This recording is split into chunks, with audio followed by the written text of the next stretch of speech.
कोणत्याही प्रकारची पर्यायी व्यवस्था न करता आणि कोणत्याही प्रकारची आगाऊ सूचना न देता सफाळे येथील मुख्य रेल्वे फाटक 1 एप्रिलपासून कायमचे बंद केल्याने प्रवाशांची मोठ्या प्रमाणात गैरसोय झाली आहे। याच्या निषेधार्थ सफाळे विकास कृती समितीतर्फे शुक्रवारी बंद करण्यात आलेल्या फाटकासमोरच आंदोलन करण्यात आले होते। पश्चिम रेल्वेचे चौपदरीकरण तसेच समर्पित मालवाहू रेल्वे मार्ग DFCC कार्यान्वित होत असताना सफाळे येथील रेल्वे फाटक क्रमांक 42 हे 1 एप्रिल रोजी पादचाऱ्यांकरिता कोणतीही पर्यायी व्यवस्था न देता कायमस्वरूपी बंद करण्यात आले। याच्या निषेधार्थ शुक्रवारी सकाळी हजारो सफाळेकरांनी रस्त्यावर उतरून निषेध आंदोलन केले।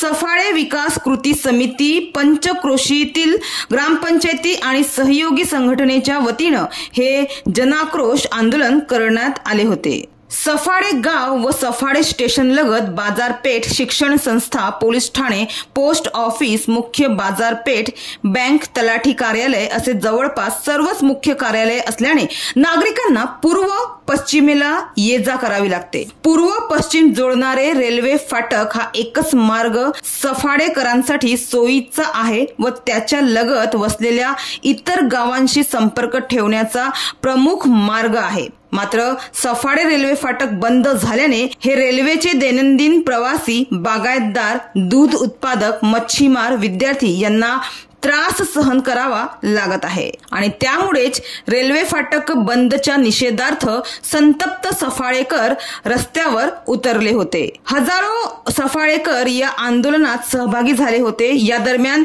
पोलिसांचा मोठा बंदोबस्त ठेवण्यात आला होता। तर जिल्हाधिकारी यांनी पर्यायी व्यवस्था होईपर्यंत फाटक बंद होणार नाही याचे आदेश DFCCच्या अधिकाऱ्यांना दिले असताना सुद्धा पर्यायी व्यवस्था न करता रेल्वे फाटक बंद करण्यात आले। याच्या निषेधार्थ सफाळे विकास कृती समितीतर्फे शुक्रवारी बंद करण्यात आलेल्या फाटकासमोरच आंदोलन करण्यात आले होते।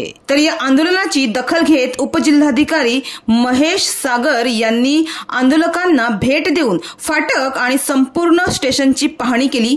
तातडीने जिल्हाधिकारी डॉक्टर इंदुराणी जाखर यांच्याशी त्यांनी संपर्क साधून परिस्थितीचा आढावा मांडला। त्यानंतर जिल्हाधिकारी यांनी सोमवारी कृती समिती सोबत बैठक आयोजित केली आहे। तसेच खासदार डॉक्टर हेमंत सवरा यांनी देखील दूरध्वनीद्वारे संपर्क साधून रविवारी बैठकीचे आयोजन केले आहे।